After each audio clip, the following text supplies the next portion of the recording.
You need a dose of this.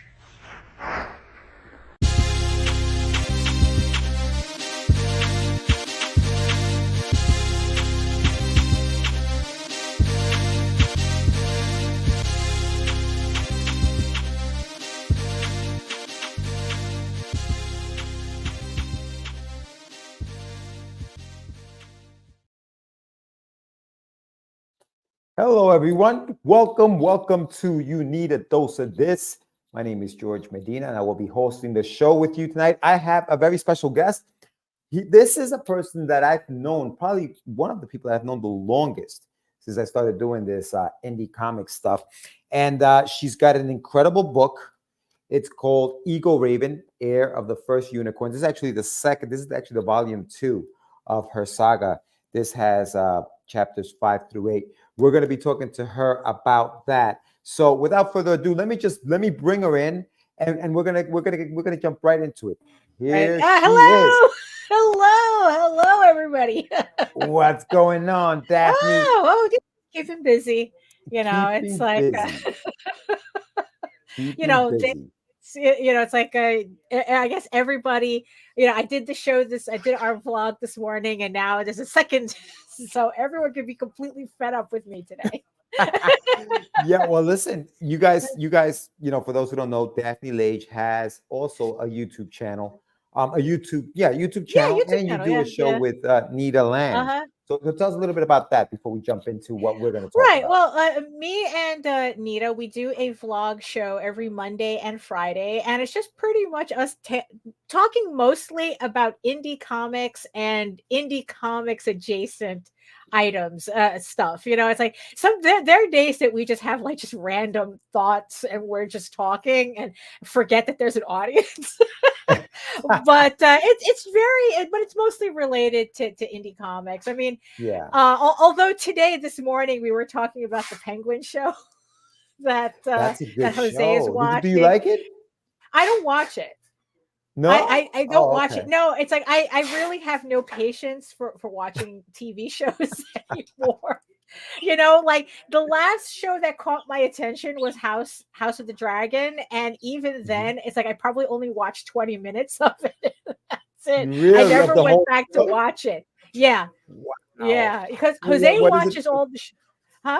Yeah, what is it about it? Like, what is it? You just kind of lose interest, or like you just? It's just that I just got so much stuff to do that it's like sitting down and actually paying. I just can't pay attention.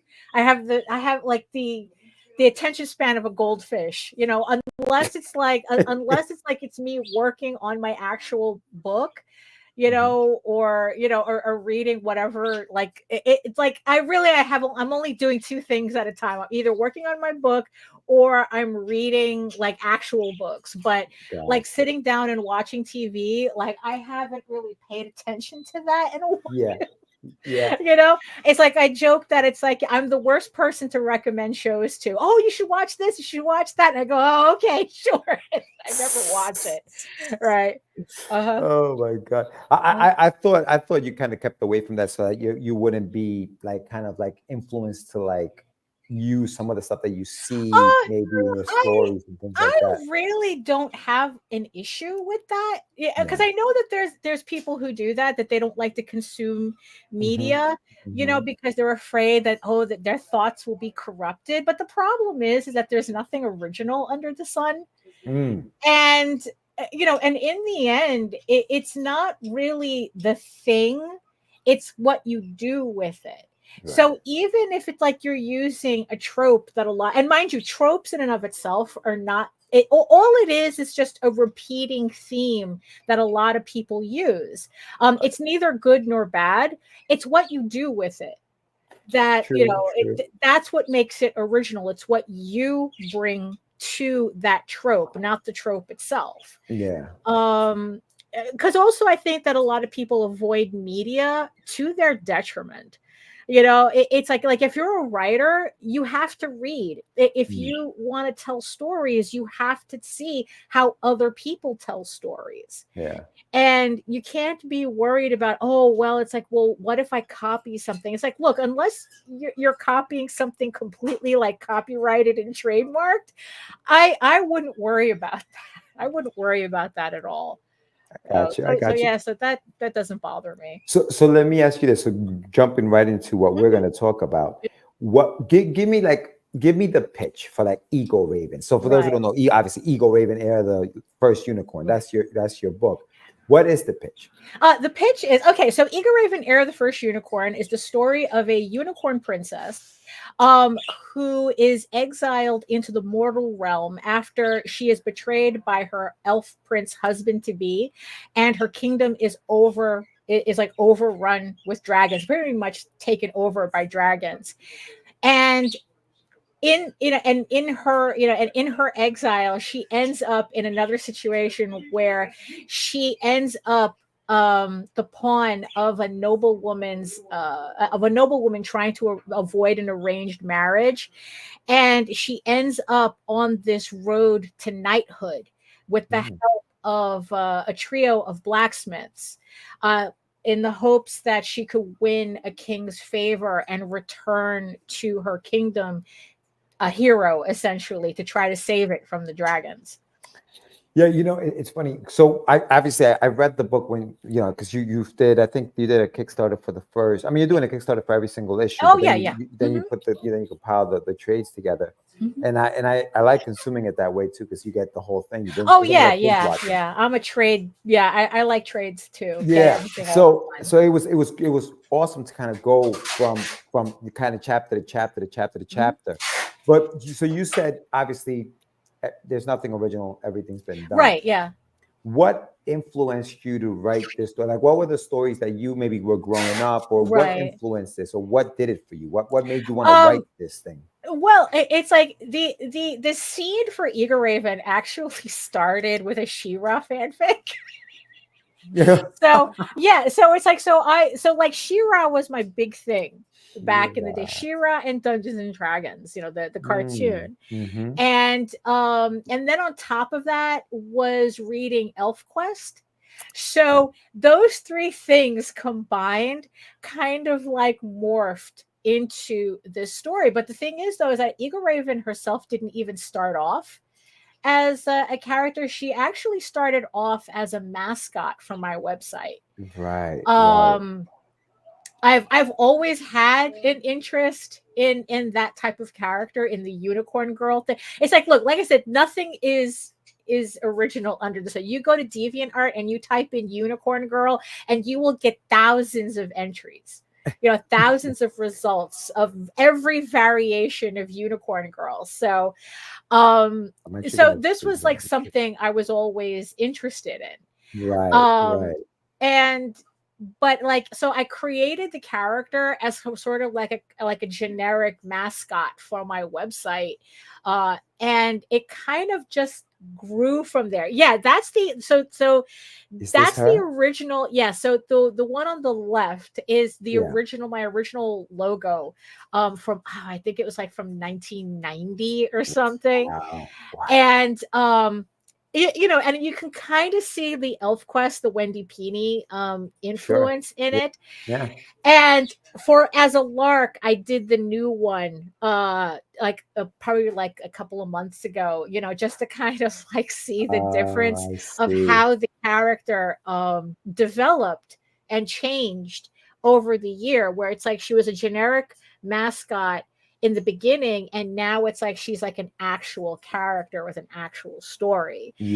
And the story kind of morphed because it's like the more I drew her, hey pops, the more I drew her, the more it's like, what is your story anyway? You can't be just hanging around here for no reason.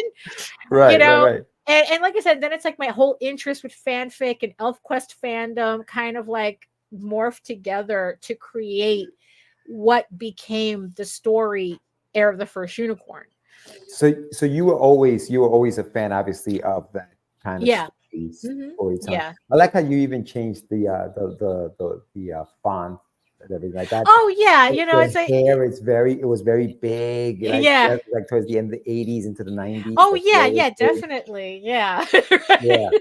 yeah, it's the time, it's the time. Yeah. I'll show you. You send me Right. this Oh yeah. also. So the sketch on the from 1991, that is I did that sketch in Will Eisner's class at Oh wow. SVA. And that was like the first time I actually gave her a name, which Ah, originally was Egoraven Painter, because it was kind of like it's kind of like a goof on. Oh, by the way, if you hear anything in the background, it's either the parrot or it's Jose packing. He's fulfilling his Kickstarters. Dreamweavers campaign. Yeah, he's Yes, fulfilling campaigns in the dining room. gotcha, So if you hear gotcha. anything in the background, Tell them I got my book already. right? Tell Oh, them I got it. okay. Yeah, yeah. So so Egoraven. Well, so it started off as Egoraven Painter as kind of like like an alter ego, because that's kind of like what the mascot originally started off. This was an alter ego, Hmm.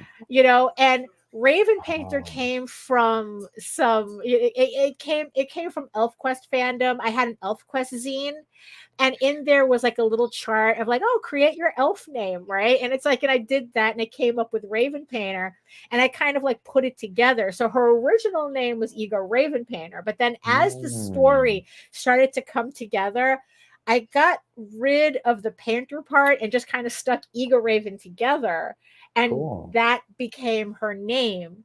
So it was like, yeah, so that was kind of like from ElfQuest fandom, and I kind of just mm, like morphed it from there. Um, Yeah, yeah. yeah. So That's so cool. Like right. the influences, right? Like you talk about ElfQuest was big Yeah. for you. Like Hmm. we know each other. We've known each other for a long Yeah. time. So you know Yeah. about my books, like Wonder Duck, like Right. Yeah. Darkwing Duck and Gizmo Uh-huh. Duck, and that kind of stuff influenced a lot of what I was doing. Right. It's cool to see that this is what did it. Did you ever watch that documentary on on YouTube about Oh. them? Oh yeah, no, absolutely. Yeah. How good was that? Yeah. That was That so shit had me good. crying. Yeah. Because it was just like there was a point in there how it's like, if it wasn't for ElfQuest, like imagine being a girl growing up during that Right. time and seeing ElfQuest for the first time. And Right. that was like, yes, that's exactly what happened. Yeah, it And was I've had pretty ElfQuest brain incredible. rot ever since. Yeah, it was pretty, and what they were able to do, and how Yeah. it's almost like, to me, that's like, ego, what they did, and what even like the turtles did, right? Yeah. Like where they Mhm. kind of build this whole thing from, Yeah.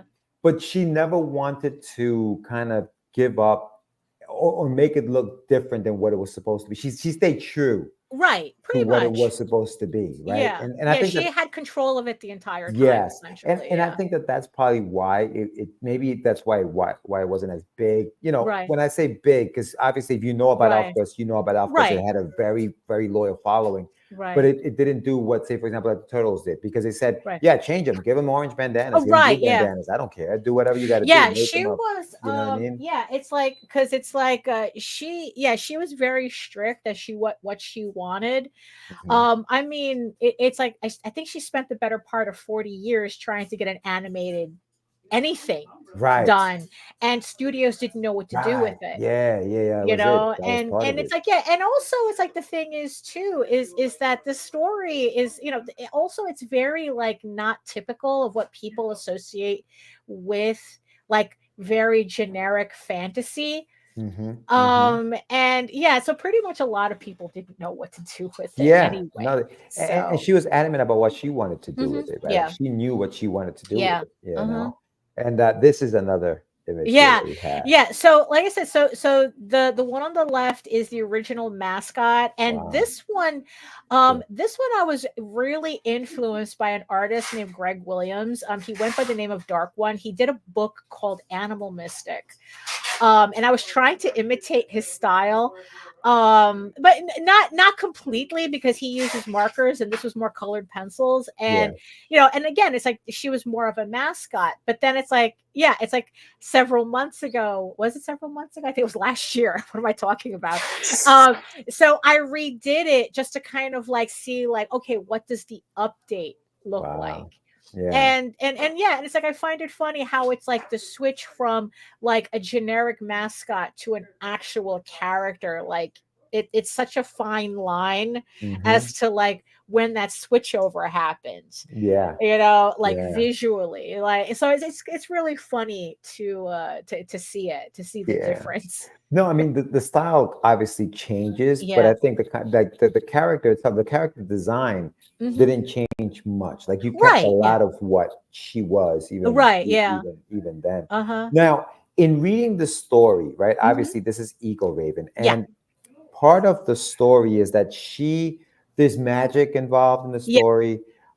There's dragons, there's knights. You have a lot in Right. the story. She actually is a shapeshifter, You're right? right. Tell us a little Yeah. bit more about that. Well, yeah, it's like she can shift into, she has three forms. She has her main form, which is Mhm. the one you see there. And then she can shift into a human form, and she can shift into a full unicorn form. But the problem is that she doesn't really have enough control of her magic to hold those that the shift for a long period of time. Right. So she's always in her default form because of that. It's actually kind of rare that she shifts into her other forms. And that's because she's half human and half unicorn. So the magic that she kind of has isn't really properly developed because of that. It's kind of like, like if you cross a horse with a donkey, you get a mule, and you get the inherent problems that comes with that. So it's kind of, yeah, so it's kind of, yeah, so she has a harder time controlling her magic um than I guess like any other magical creature. But then again, she's unique in this world, being this type of hybrid. So like nobody, so it's not like anybody can teach her, although her brother tries which is what is happening in this scene. It's Right. like her brother Blackavar, which is the black unicorn, is trying to like encourage her to like, like, come on, it's like, just try it, you practice everything else but that, What I love. No, go yeah. ahead. Go ahead. Go ahead, Daph. No, yeah, and that's, and she's kind of like doesn't like it because she's very resistant at first, because the elves use her inability to shift properly, to use magic properly, as a way to kind of like mock her. It's like, well, look how Mm-hmm. useless you are, Right. and Right. he's kind of like, no, it's like, look, this is just something you have to practice. It's not that big of a deal, it's Yeah. like, so yeah, so that's what this scene that you're showing. I love what I love about. I mean, first of all, the artwork is incredible. Oh, thank you. I But mean, and mind you, this artwork, aside from the coloring, this artwork I did like back in 2000. wow. And I have to fight I was every gonna ask inclination about in that. my head I to was gonna go ask back you. and then like kind of like, oh, maybe I should re-ink it, maybe I should tweak it, maybe I should, and it's just like, no, let me leave it. This is how I was drawing at the time. I have to respect that. I need to Right. move on. Right. Right. Well, but what I do like, what I like about the page and what you did, and this is when you use comics the way they should be used, right? Right.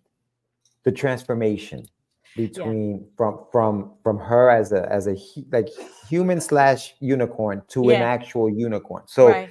you didn't just do regular panels here. You actually added these lines here, these squiggly Right. lines, Yeah.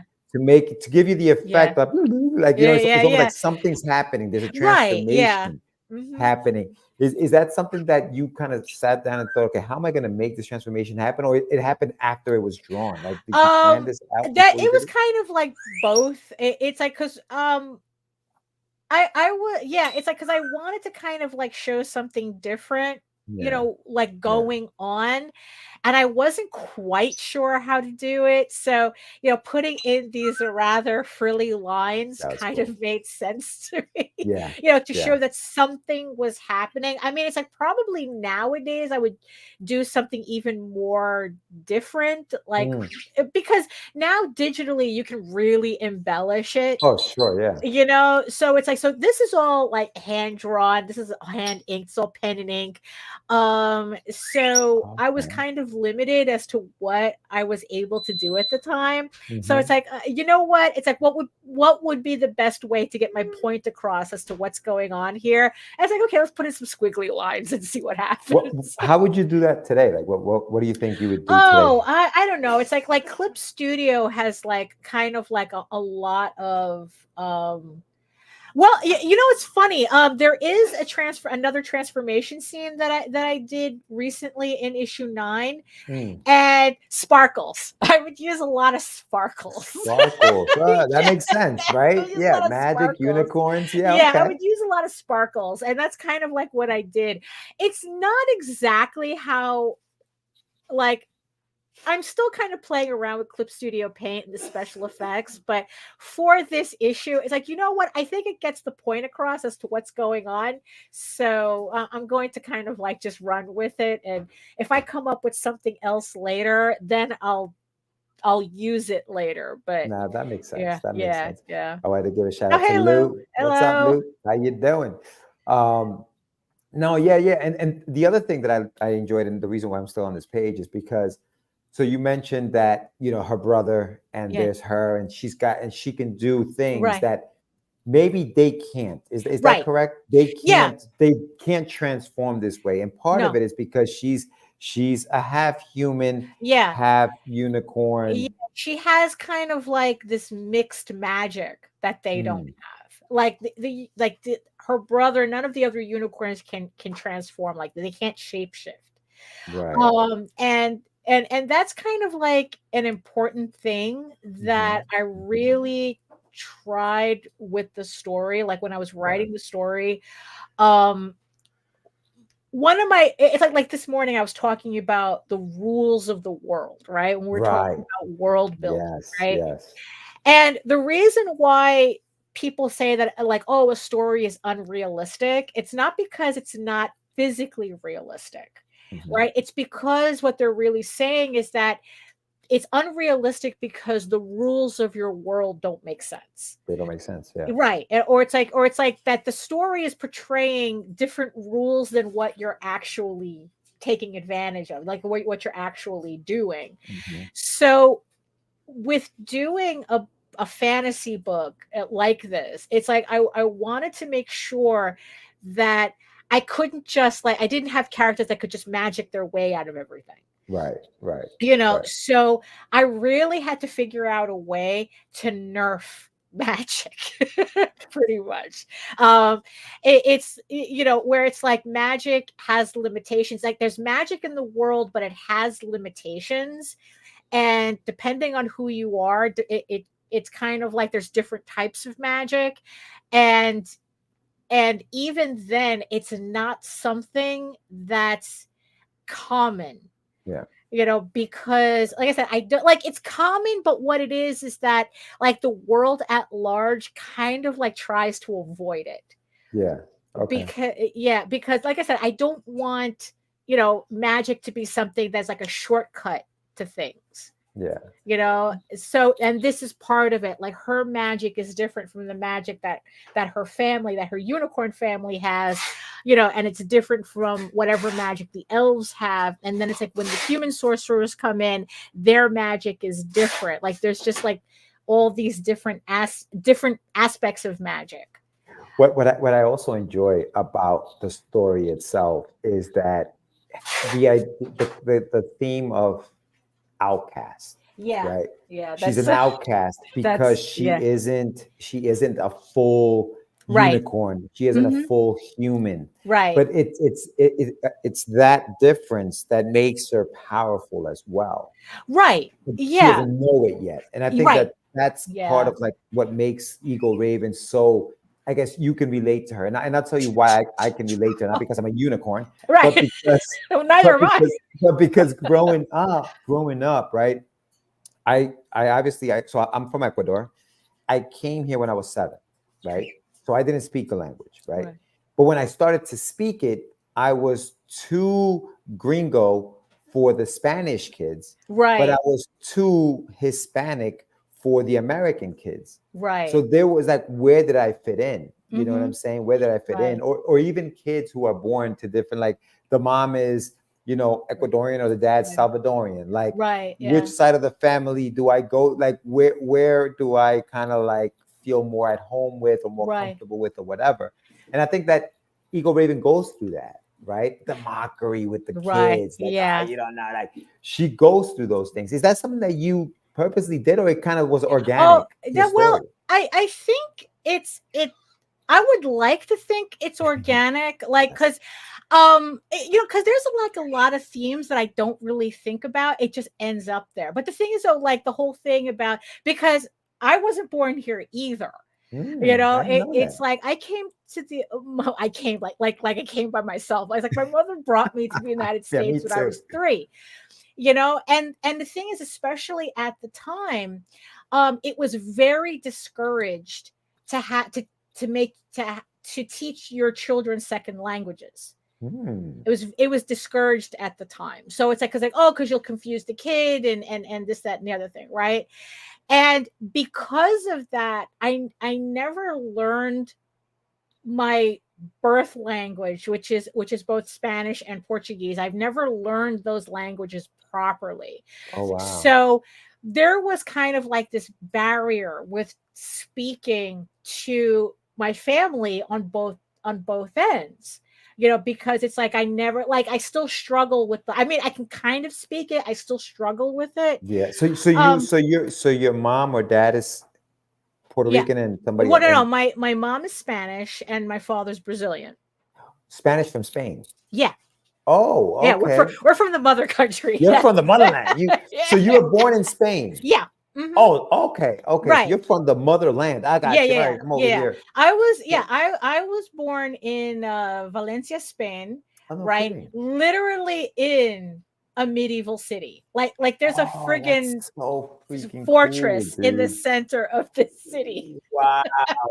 My God, all these years and I didn't know that about you, Dad. Like, well, I learn something new every day. You Absolutely. know? So that's probably explains why I have like this intense interest for like fantasy and that type of, you know, and that type of medieval history and that type of thing.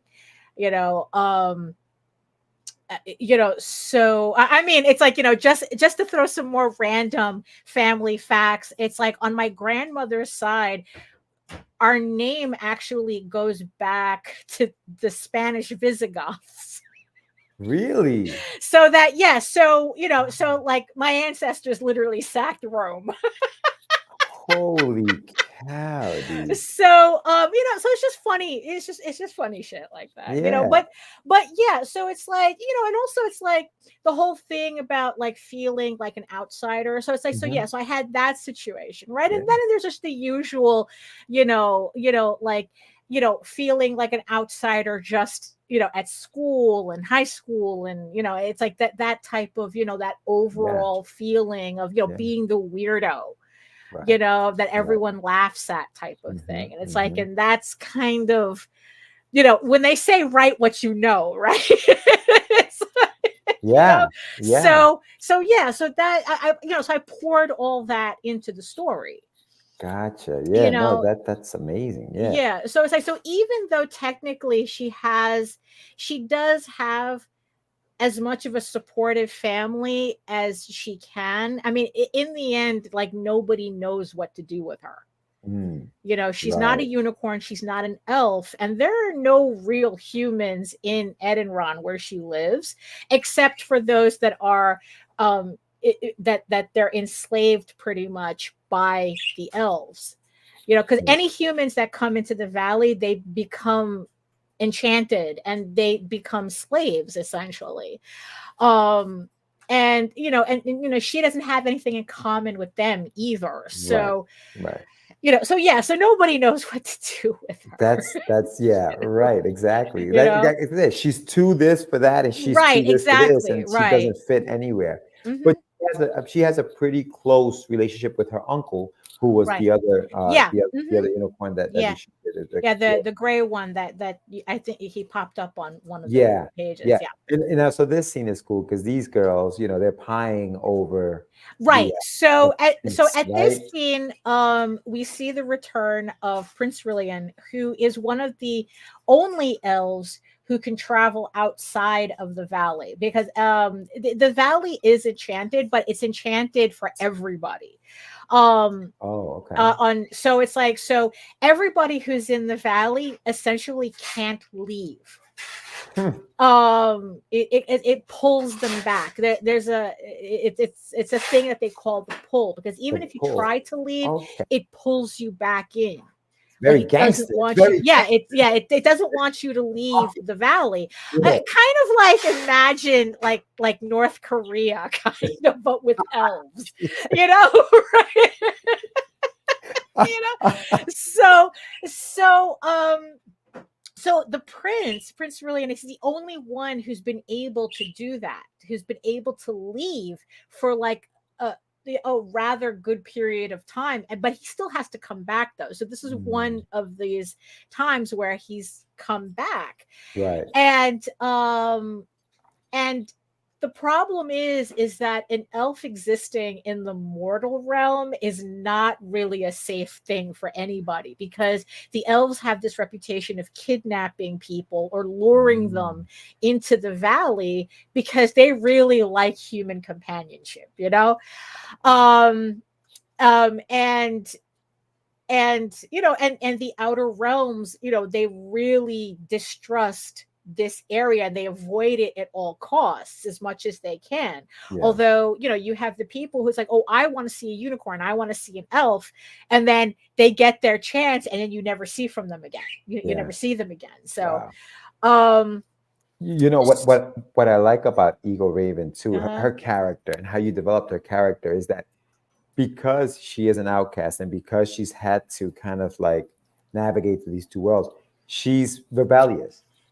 Yeah, Right? because she's trying to find, like, Right. she's trying to push boundaries and trying to Yes. find, like, just kind of like find her place. And especially, especially with these three girls, it's like,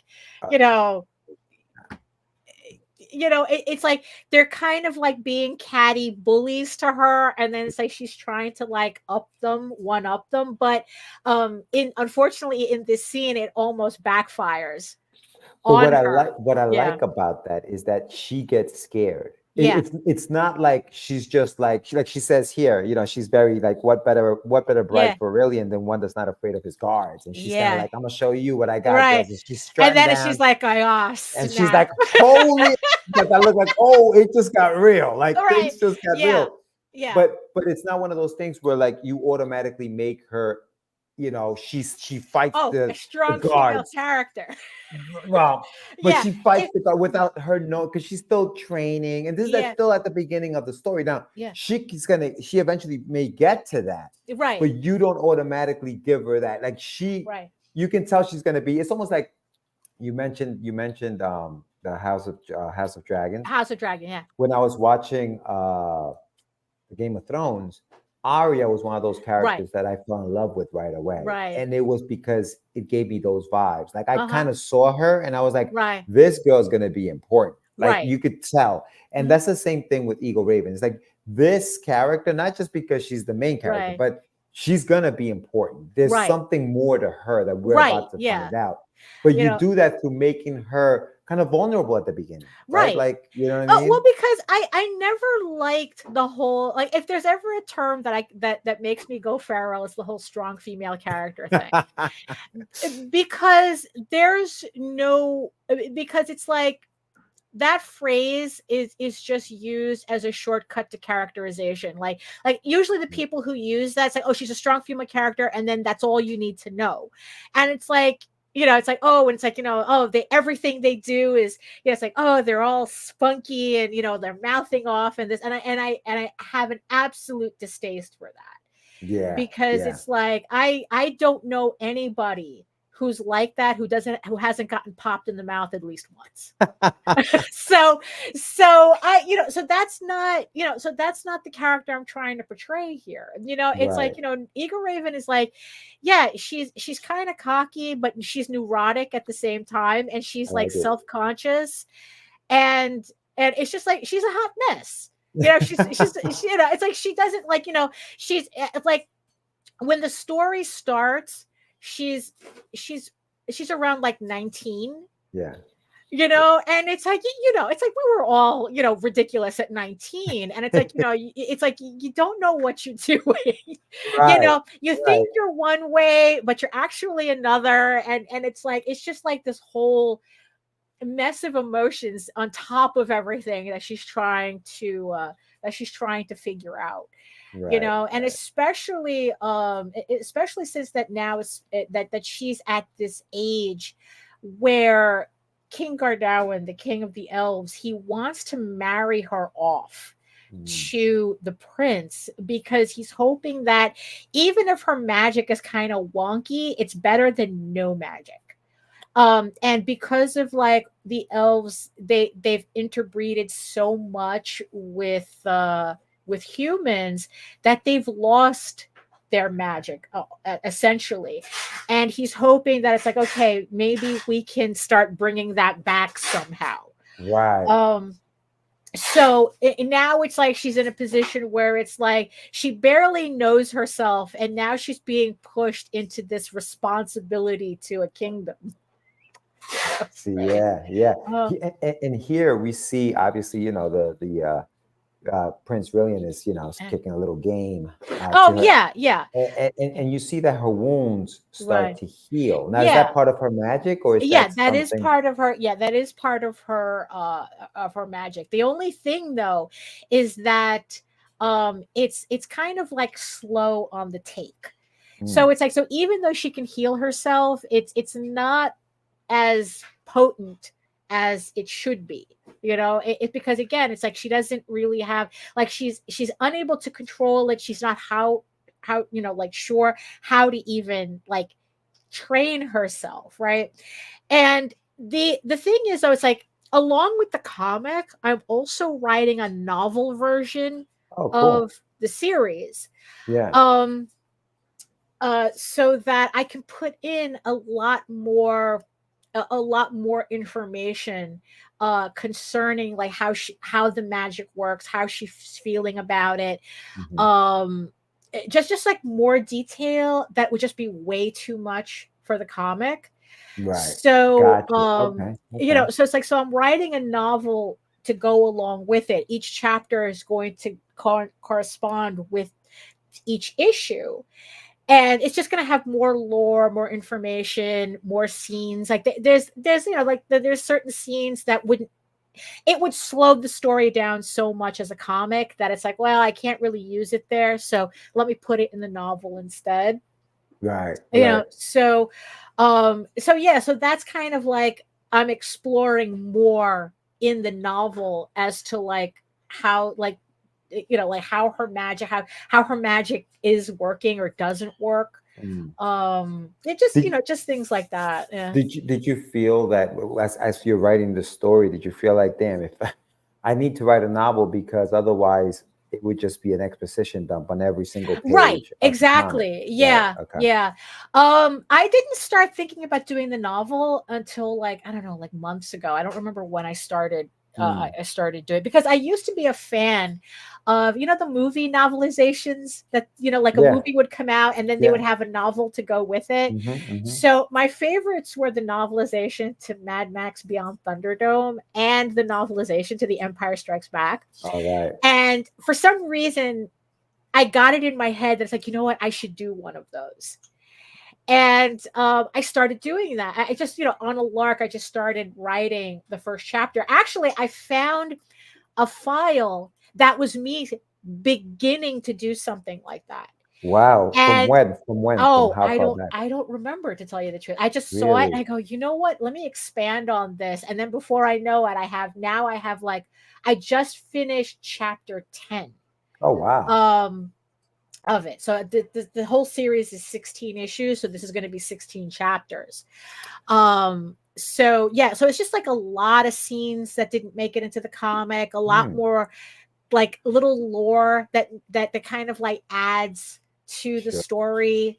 Yeah. Um, Are you writing it from whose point of view? Is it from her point of view? Or it's third person, so technically it's from everybody's point of view, but it's predominantly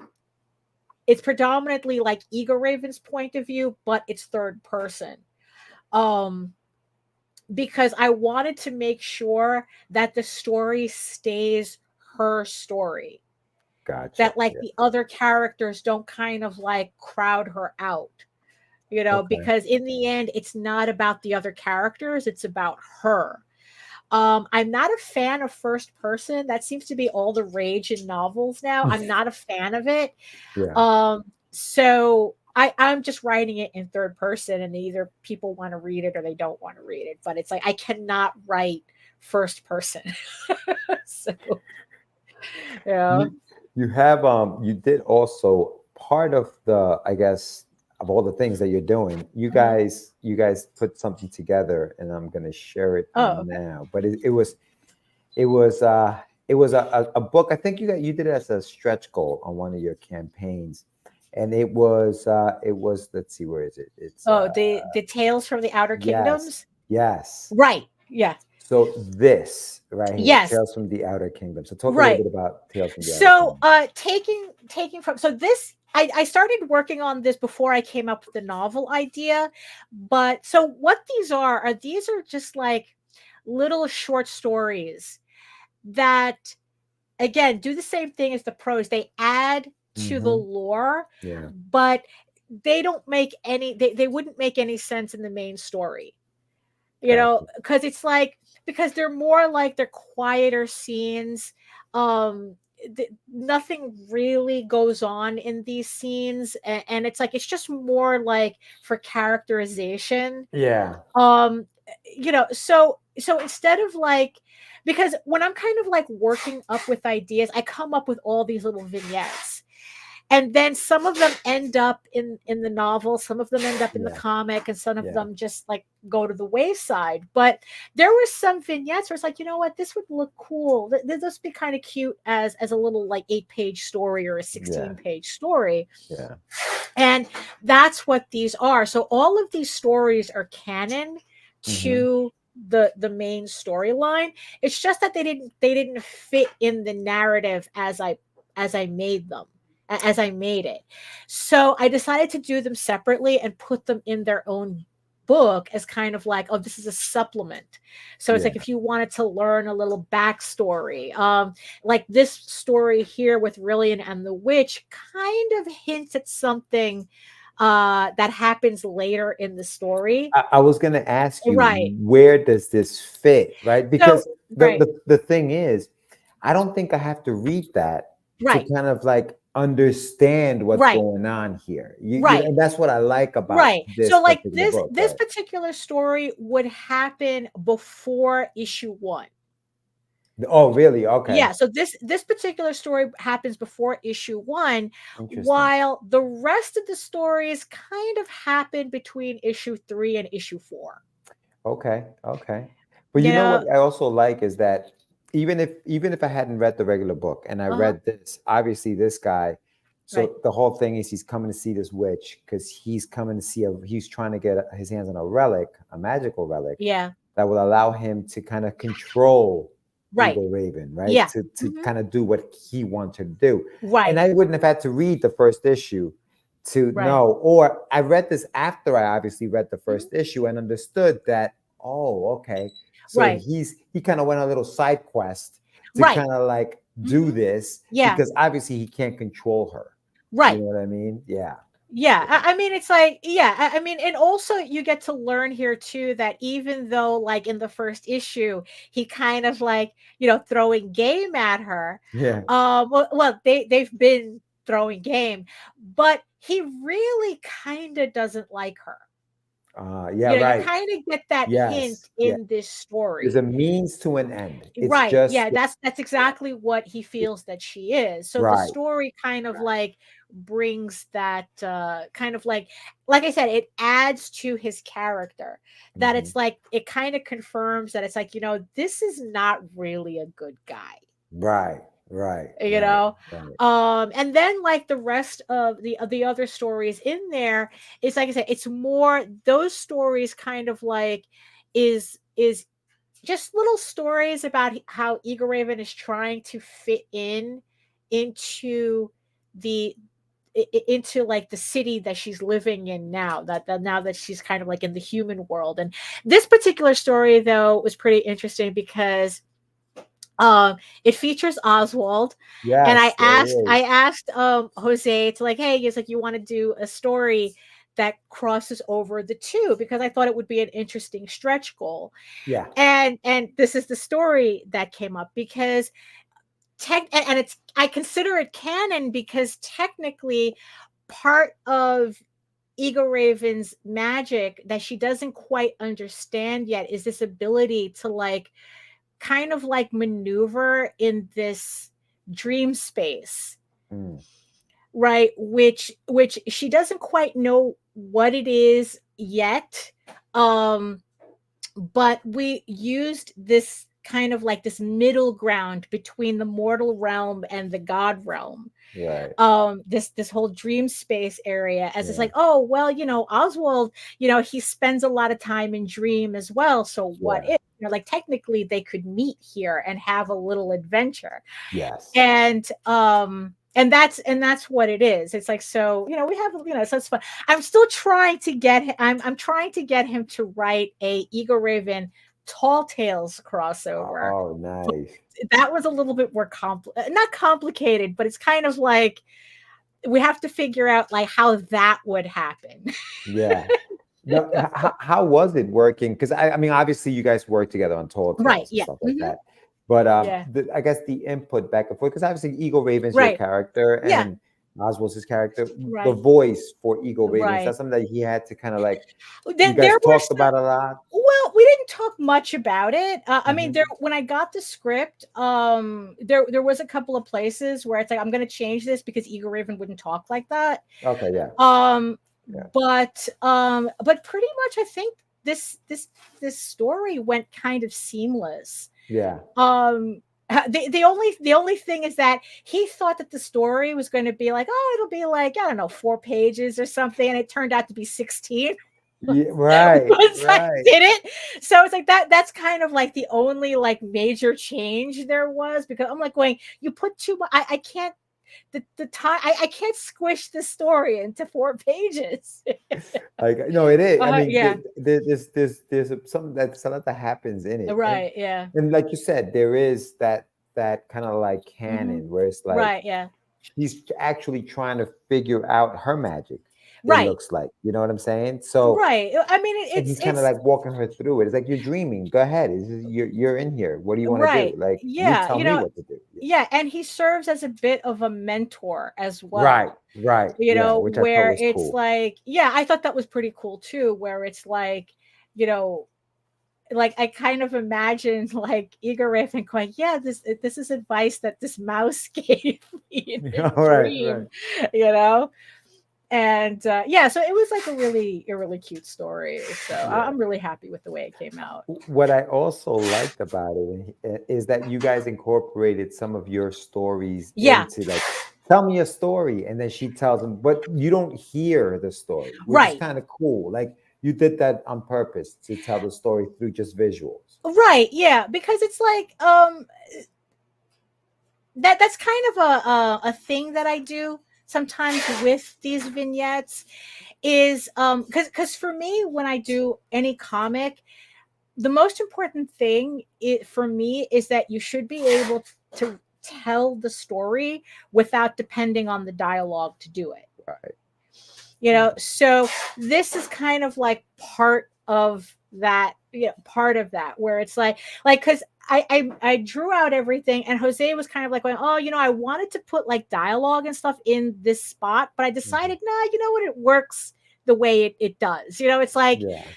and it's kind of like, but also part of this too is to make you curious about the Oswald Chronicles as well. Yeah. That it's like, what is this story that he's saying, and where can I find more of it? I mean, at least that's kind of the idea. Yeah. I think so. Yeah. I think that what you're doing here is you're using the medium to the most of what you can do with the medium, right? Yeah. The medium is a storytelling medium, right? So why not tell stories through visuals? This is what it does. Exactly. And so that's what you did. Like you said, the dialogue is not necessary when you can see all of these. And I thought that was kind of cool that you did that, because then when you're done telling the story, you can tell the story ends because the squiggly lines are gone, and now you're back to the regular, regular panels. And there's more, but there's just not enough time to tell it. Right, exactly. That's and then the idea is that it's like, you have to go read the Oswald Chronicles. Yeah, right? The only thing I was looking for was like the little box at the bottom with a little asterisk that said "See Oswald Chronicles." Right, That's the only thing I was looking for. I was like, oh shit, because you're right. I do now, looking at the images, I'm like, wait a minute, this guy's using, he's fighting a dragon, he's using magic. Who is this dude? Right. Like, what's going on? So I think you guys did a really, really good job with it. And the only reason why I removed is because I don't want to spoil anything else in it. Right. Yeah. but this book is like, it's a 48-page book. Right. It's not a small book. Yeah, so it has 4 stories. Yeah, it has 4. I think 4 stories in it. Yeah, no, it's like really each of them, right, and especially the last 2, it's just little simple stories of Egoraven just living her life in this human city. Yeah, and it's like just kind of like the, kind of like just, I don't know, just living her life. Yeah. She walks into a library, looks at some books. Because in the end, well, in this particular story, she's sneaking into someone's room. Oh, okay. Right. So she lives. Oh, that's right. This is that one. Okay, she lives with 3 blacksmiths, and she happens to she happens to end up in Daniel's room. He's the guy. He's the human who owns pretty much the forge, and she starts snooping around. Because it's like, look at all books and things like that. And also, this story too is another experiment where it's like, I'm telling the story without dialogue. Yes. Most of the story does not have any dialogue in it. It's just, you're just seeing Egoraven go through this, just this moment. So she goes into the room, she sees, she's snooping around, she starts going through the books. Yeah. And the thing is, though, is that, so she's, and then it's like you kind of learn something about Egoraven from this story. Correct. Especially when, especially when she gets walked in on. Yes. And, and it's like, and then it's like, the last story is just literally like Egoraven gets it, like, kind of like, she gets set up for a doctor's appointment. It was like kind of like a dopey little idea that I had. And it's like, it's like, like what kind of doctor would Egoraven go to? Would she go to a doctor, or would she go to a veterinarian? Right. So it was just a joke. It's kind of like one of these jokes. And it's like, oh, that would make a really funny story. Right. So the the story is also, it's also based on my sister, who's a vet tech. Oh, and the running gag that we had for the longest time is that whenever she rescues a cat or something, or an animal, it's like the first thing that ends up happening is they end up needing dental work. So there's this whole thing about Morgan the fox worried about, like, his teeth is going to get pulled out of his head. Nice. So it's just like a really silly little story. Again, it wouldn't have made any sense in the main storyline. Right. But it kind of like shows Egoraven's relationship with other characters in the city. Yeah. And it just kind of like, yeah, it's like, yeah, what would a unicorn do at a But doctor? you know what I love I love about Uh-huh. that though? It's world building, right? Yeah, And that's yeah. this is part of the world building that Mhm. you don't see, Right. or that you can't put in, like you said, you can't put Right. into the story because it wouldn't make sense. It would just Right. make the story too long, or it would Yeah. just throw people off. It would take Right. people out of whatever it is you're trying to Right, tell at the moment. exactly. Yeah, You there is know what I mean? absolutely no place that any of these stories would have made sense in the main series. Yeah. But I didn't want to waste them. Right. And I Yeah. wanted people to see them because they just show another side of the characters. Yeah. Well, the one that we don't want to spoil, but Right. where she's kind of snooping around. Yeah. That's that was pretty big. Like when I read that, I was like, oh shoot, like really? Right. It was like one of those really moments, and I wouldn't have known that. Right. I've read, I don't know that by reading this. I don't know that. Right. You know what I Right. mean? Exactly. Why would I know that? But Right. in reading that little story, I was like, Right. wow, damn. Well, I don't mind spoiling it. So, for the viewers, I'll spoil it. Egoraven's borderline illiterate. Right. I mean, because it was based on a documentary that I had watched about how children are raised in medieval castles, and pretty much like the girls, they were stopped. They were kind of like stopped. They stopped educating girls at around 13, when like they just gave them just enough education to just get married.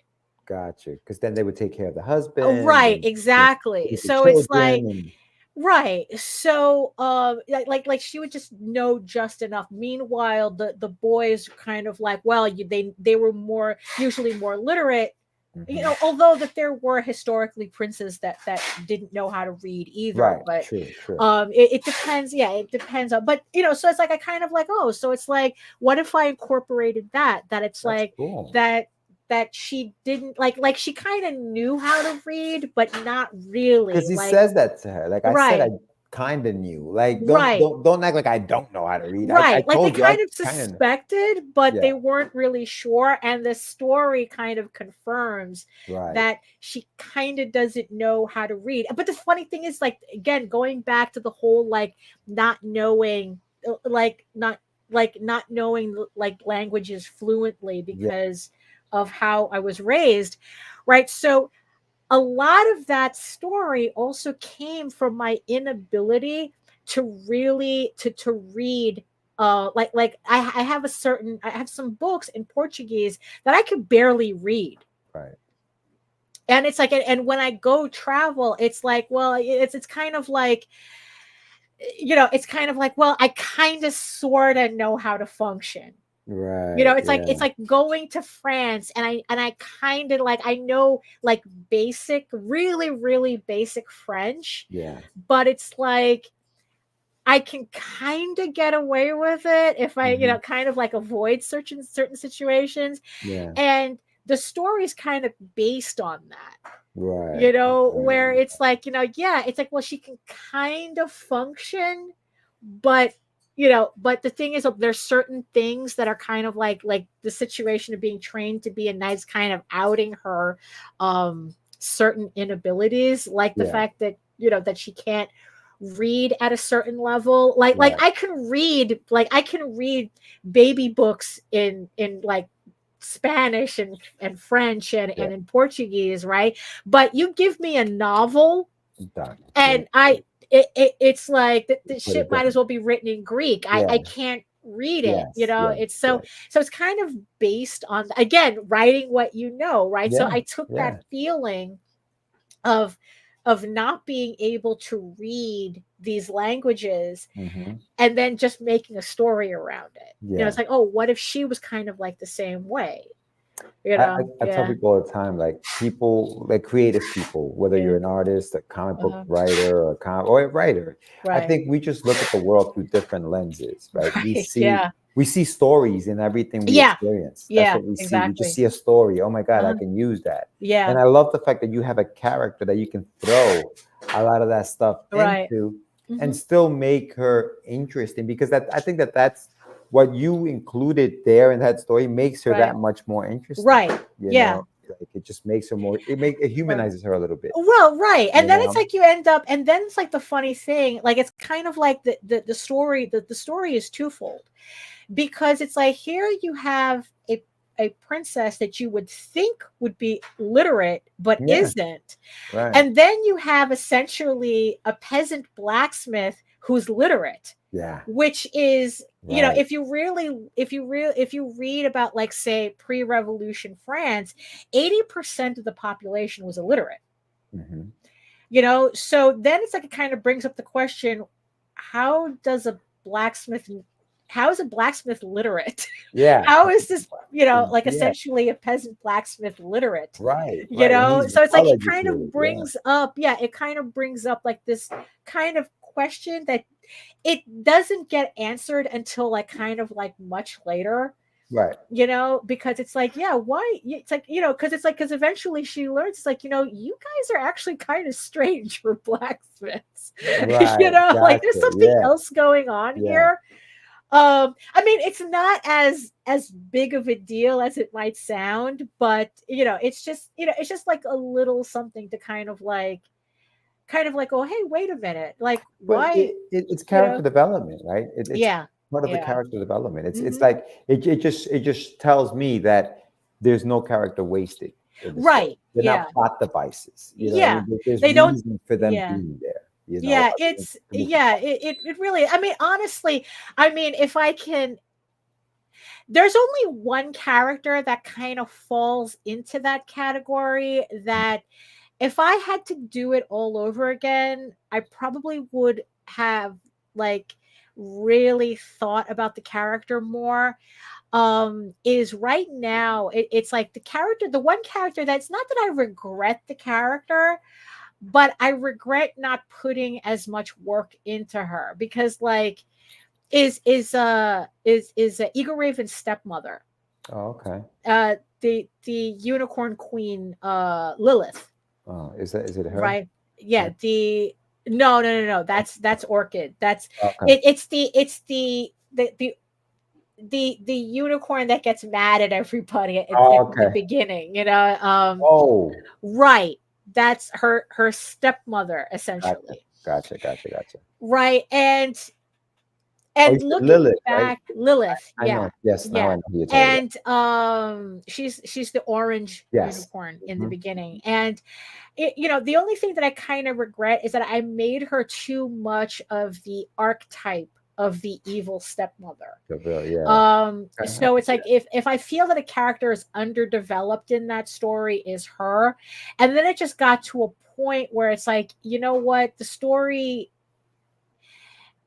so in the end, it's like I go, okay, you know what, I'm just gonna stick with her the way she is. It's like I can't really do anything anymore at this point. So her, you know, and I can't really do anything at this point. Like I would have developed her more if I had to do this all over again. But you know, it's kind of those things where like, you know what, the story is what it is. And you know, maybe in the novel I'll try to like, in the novel I tried to flesh her out a little bit more. But yeah, it's like if there's a character that I would think that's kind of like, she's a little underbaked, it's probably her. But you know, it is what it is. Sometimes they just slip through the cracks. When did you finish that? Because she a lot of what happens with her characters in the first book. So how long ago was that? When did you write that? That was well, that part of the story I wrote in like 2000. Right. So it's 24 years ago. Right. You know yeah, I mean? Like, exactly. You know, you think like there are things in my stories that I'm like, damn, I should have probably done that a little, you know, but as you grow as a creator, as a writer, whatever, you realize that you made some of those, Right. Yeah. Because it's like by the time I decided to by the time I started to like really finish the story was around 2020. when we all went on lockdown, and I decided, I was like, you know what? I have all this free time now. Yeah. And I really should do something with this story. And by then I was up to, I had already finished issue 6. Damn. Yeah, I already had issue 6. So it was just about, so starting in 2020, I just started typing away and finishing the rest of the story. Gotcha. And I think like I had already drawn up to issue 6. I think I had written up to issue 6, 7, 8, maybe probably around issue 10 I had already written. So I was finishing up what turned out to be issue 11 to 16. So you in 2020. You're an artist. Obviously, for those who don't know Daphne Lage, you're an artist, but you write your scripts. Yeah. Right. So you full script, panel 1, panel 2, panel 3, or no, just scenes, scene descriptions and dialogue. Okay. Yeah. That just because it's like, because I'm drawing it out myself, it's like I pretty much know how it's going to go, so I don't need to like be that descriptive. I just like, okay, here's the scene and here's the dialogue that goes in that scene, and that's pretty much all I work from. No, that makes sense. And so you are working on book 9. On issue 9. So the series is 16 issues. 16. I spent the last 7 months penciling the rest of the series. I got it in my head that it was really important for me to finish penciling the entire thing. And so the entire book is complete. I have everything penciled, actually. Like it's oh shoot, okay. Yeah, so I have all everything, 16 issues. All 16 issues. So I have it right here. This is all 16 issues. Everything is done from beginning to end. Now let me ask you something, Daph. With that in your hands, do you ever feel like, damn, I should go back to page 14 and change that up a little bit, or like, because you're looking through it now, you see it printed, right? Yeah, actually, yes, I do have some placeholder scenes. You do? I do have, there were some, even with issue 9, there were some scenes that I went in and kind of redrew. Going back, because it's like with anything, like doing this many pages, your beginning pages are going to be in the end different from your ending pages. Sure. So, but at least like this, it's a lot easier for me to go back and make changes than if I was just working issue by issue by issue. So I finished all 16 issues, so it's done. And I just have to just go in and, like, right now I'm inking and coloring it. I'm halfway through. I just finished the 16th page this afternoon. So I'm halfway done with this book. It's finished. And also it's like, this also counts the lettering too. This is all penciled and lettered. Oh, it is. So so what do you do? You come in with the colored pages and just put them right onto the layer. Yeah, that's what I do. Yeah, because I letter in Illustrator, and then it's like once I'm done with the colored page, I just put them in the Illustrator file, adjust the word balloons however I need it, and then the page is finished. Yeah, it speeds it up. No, really. Ever since I started doing this completely digitally in Clip Studio and Illustrator for the lettering, this process has been going a lot faster than it used to be when I was doing it by hand.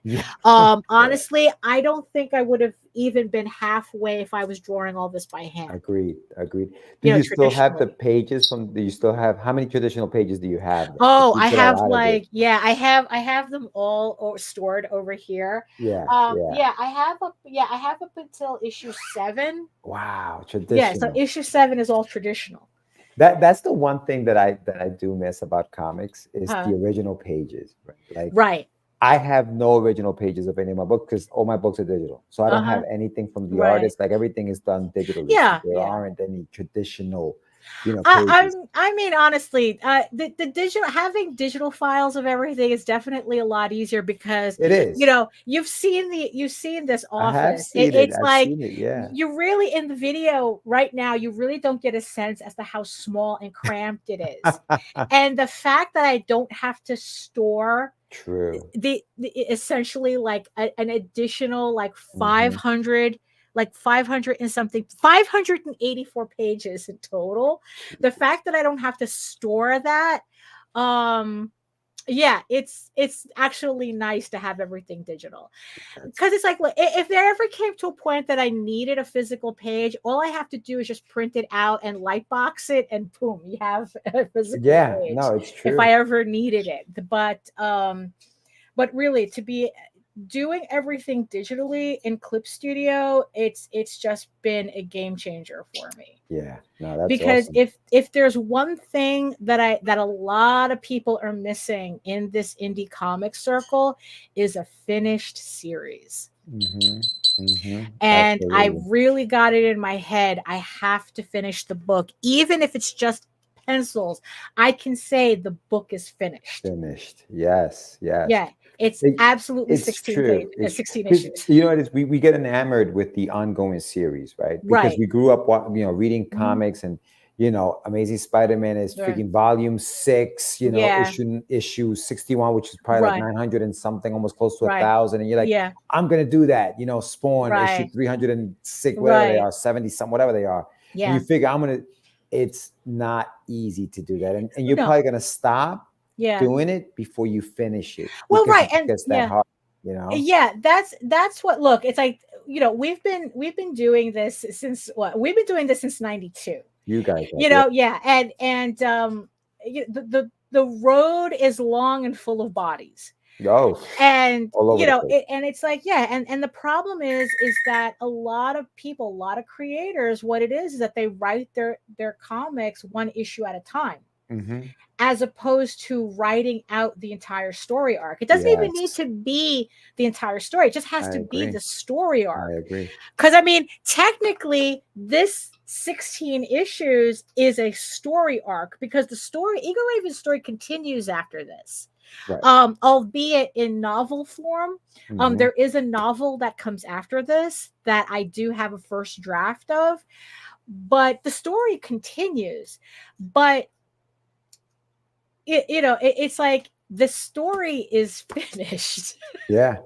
No, I agree. I Yeah. agree. I And have then a story. right, and then what happens is that because they're writing issue per issue, they end up writing themselves in a corner, and I then the did that. series stop because they don't. It's like, oh Yes. snap! But it's like, how do I course correct? Correct. Right. That's what happened when I was originally doing Russ. Yeah. I wrote myself into, because I was drawing and writing the whole thing. Mhm.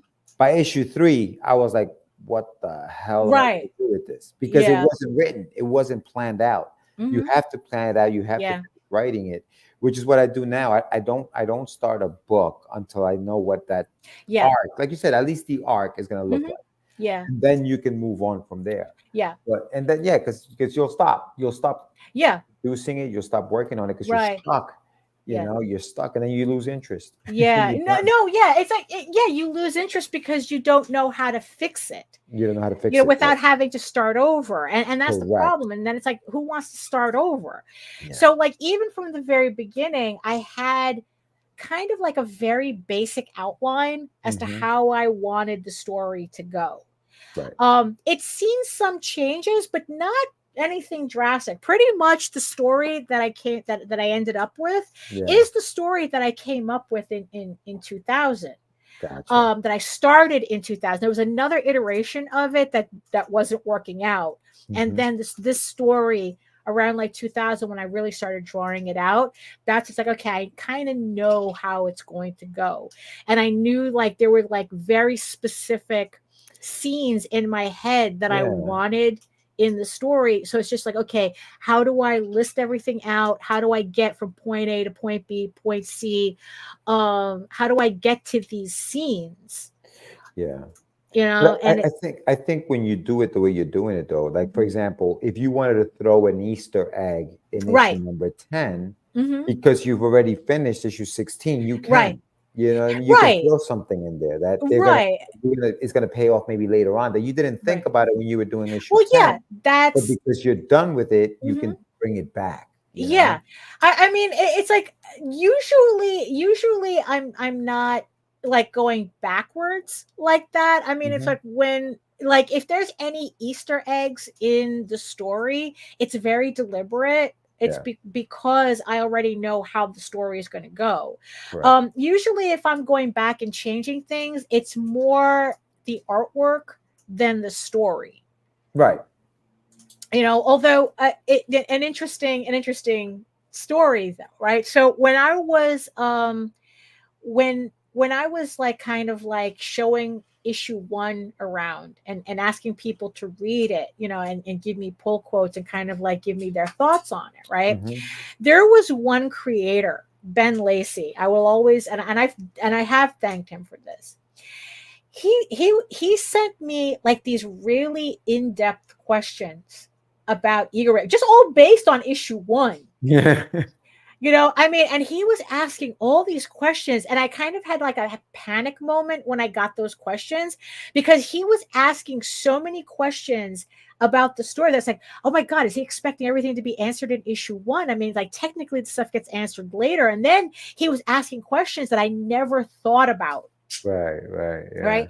Yeah. I like one of the questions that he asked was how Egoraven reconciled with the fact that she was essentially living like kind of like benefiting from a human, you know, like from human slaves, you know. And it's like, and he kind of asked about this, like, you know, how did she like what did she think about that, like, and until he asked that question I never thought about it. Right.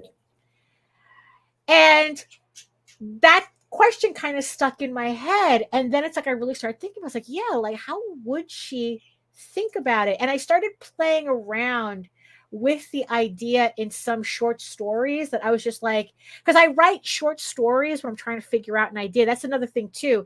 Like sometimes I sketch out things to think about it. And then sometimes I write like these little vignettes in prose to kind of like flesh out an idea. And that story ended up turning into another story, into another short story. And then I took some of the ideas from that story and created a whole new scene that comes later on in the series that literally answers that question, you know, that she's confronted. It's like, you know what, you were surrounded by all these humans that they were essentially kidnapped, they were essentially forced to be there, like how did you deal with that? Right. You know, and it's like, and it was such, and it became such an important scene that I had to write Ben Lacey and thank him for asking me that question, because it's like this extra scene I think created a much better ending, like, or at least like just a much better story as a result, because in this scene it's kind of like other like more personal things get revealed as well, and it's like it ends up to be a very vulnerable scene for Egoraven, and it's like, you know what, it was so important that it's like I said, I had to thank him for that. Yeah. And it's really funny how sometimes it's like you're so in the weeds that it takes somebody like over there to kind of like go, hey, how about this, and this? What about that? And I go, oh snap, yeah, what about that, and that? It's true. It's I think that's why editors are so important. You know what I mean? That's why they're so important. But also, but here's okay. So to play not devil's advocate, but just to ask you a little bit more about that. Yeah. Okay, so in the world of Egoraven, in that world, we talked about how humans were enslaved, right? Or they wandered in, they were enslaved. Right. They're lured in. Sometimes, because that's kind of part of Egoraven's story about what her father used to do. Okay. Her father, who is a unicorn. So in her mind, did she even consider that was wrong, or was that's just what we do? That's just the norm. It's kind of a combination of both. I mean, because in the end, it's kind of like she gets the sense that it's wrong.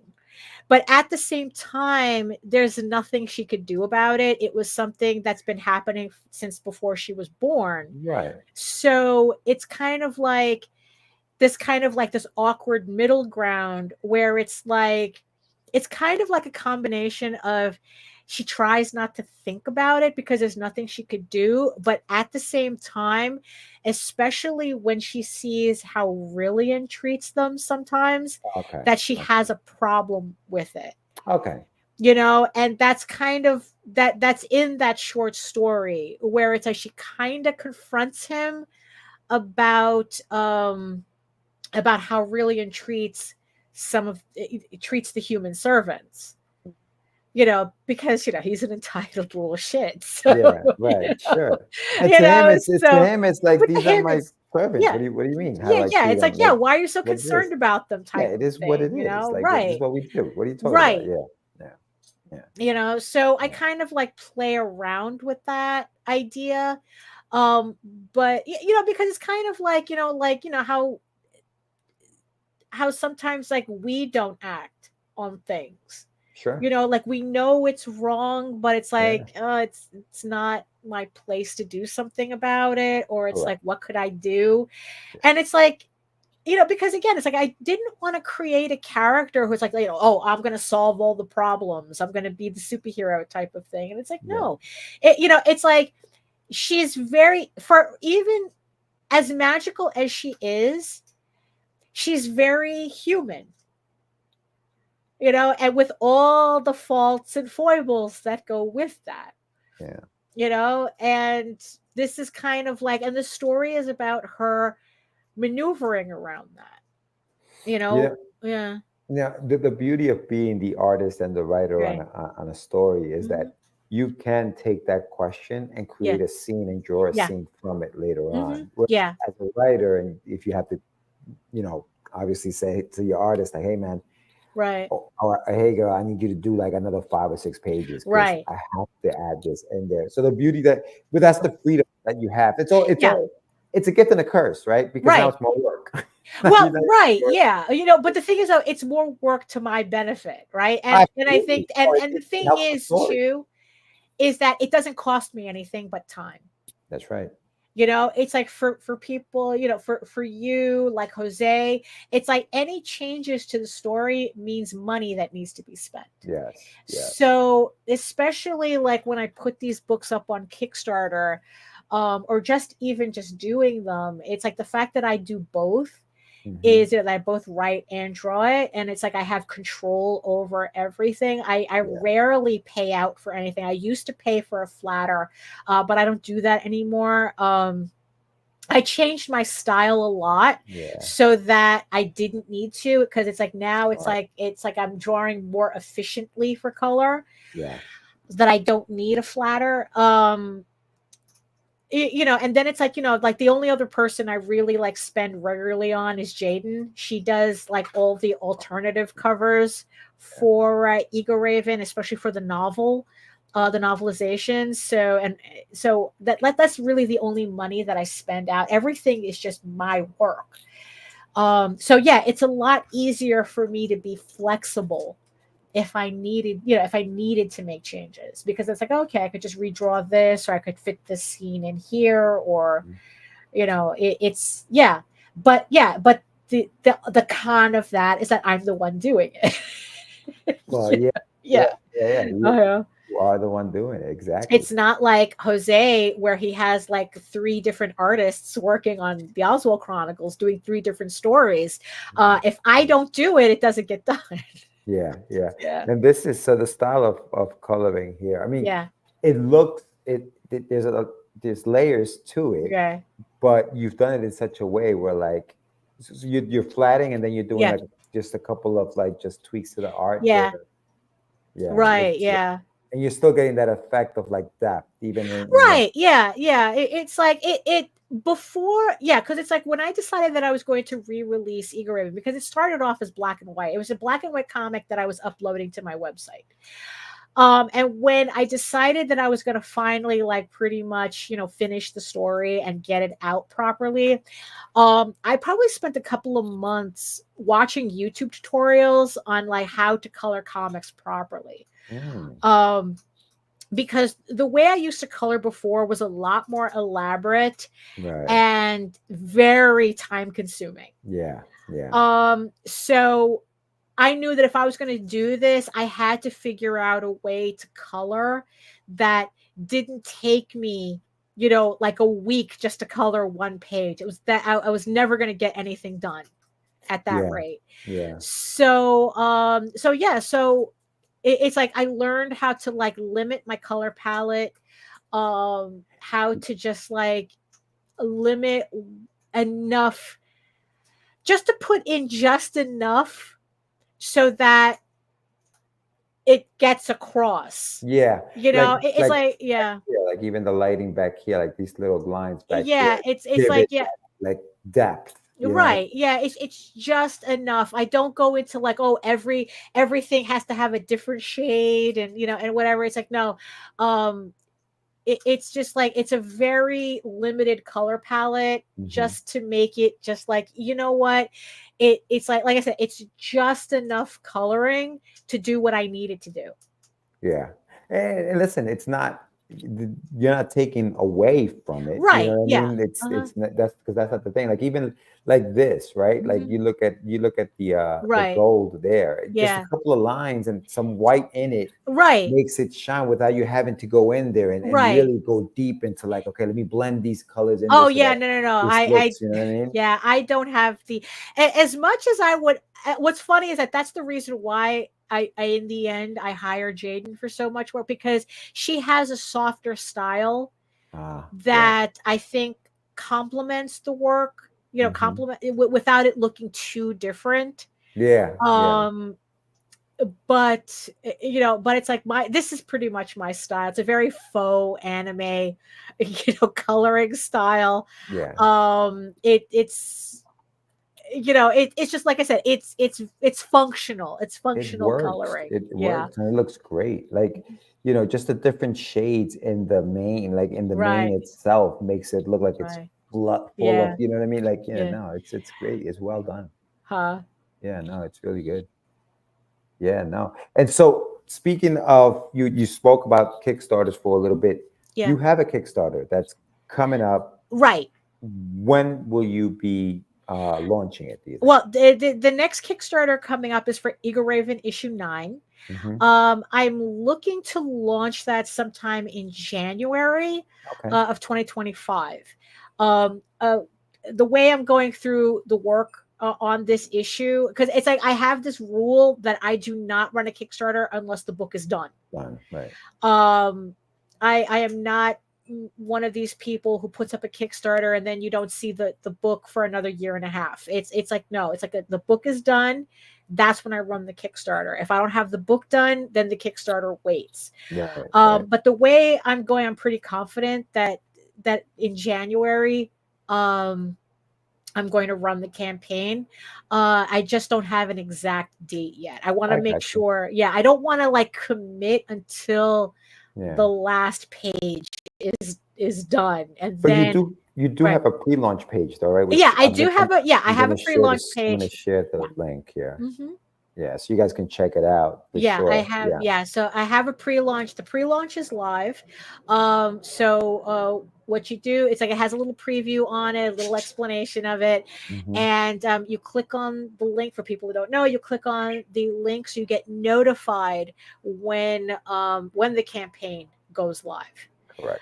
Right. So at least this way you get a little preview. You kind of, but even if you want to check out Egoraven, like if you don't know much about it and you want to check it out, I also have it running on Webtoon as well. So the first issue just completed uploading. Egoraven updates every Tuesday on Webtoon. So if everyone wants to read Egoraven in the meantime and kind of get a sense of, it's like, oh, is this like kind of like for me, before you like go before the the campaign launches. Right. There's different ways where you can check out the book without waiting for a Kickstarter campaign. Sure. Yeah. And you're going to do issues 9, 10, 11, 12. Then you're going to go into the trade. Right. Yeah. Every And then now 4 you're issues down is the a home trade. stretch after that. Very much. Yeah. I mean, it's kind of, it doesn't feel like that right now. I think like once I kind of get to issue 10, I hit the double digits, then it might hit me then. But every 4 issues has a trade paperback. Yeah. So so and these I are have beautiful. Look at this thing. This thing is yeah, nice. thank you. It's And like nice so I and have thick. it's I Full have color. they're full color, about 128 pages This thing. each.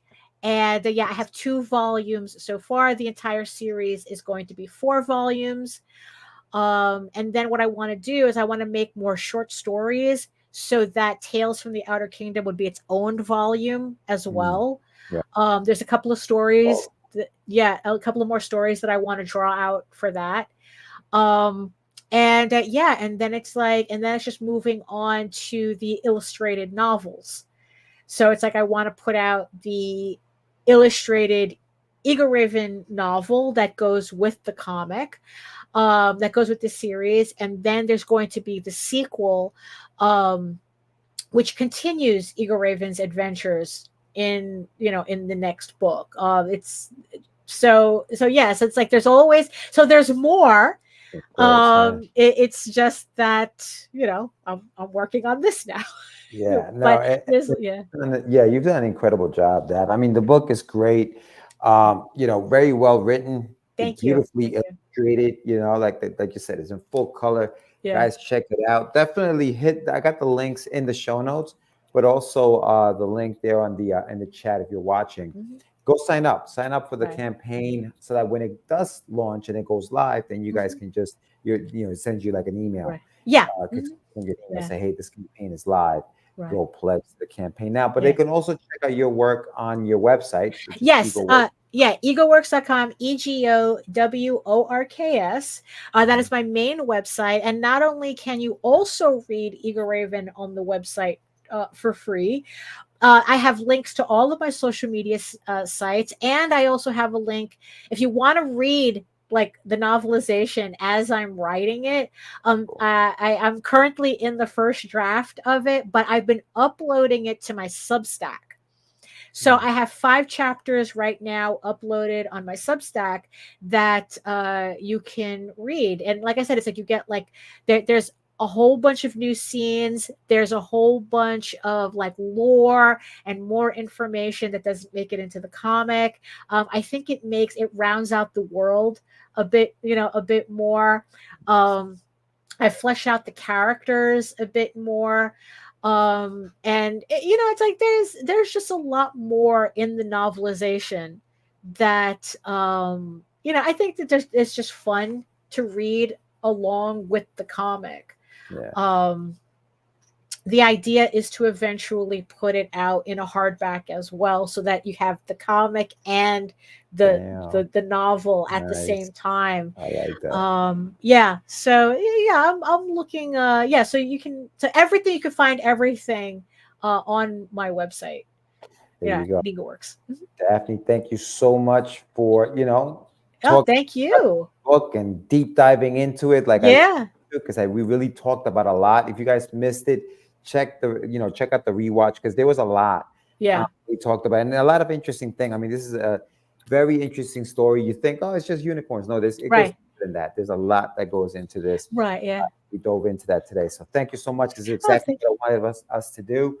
I will be back next week, so join me then. But until then, thank you so much, Dap. We'll talk soon. All right. Yeah, definitely. All right, guys.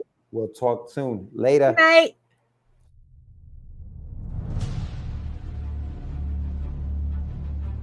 You need a dose of this.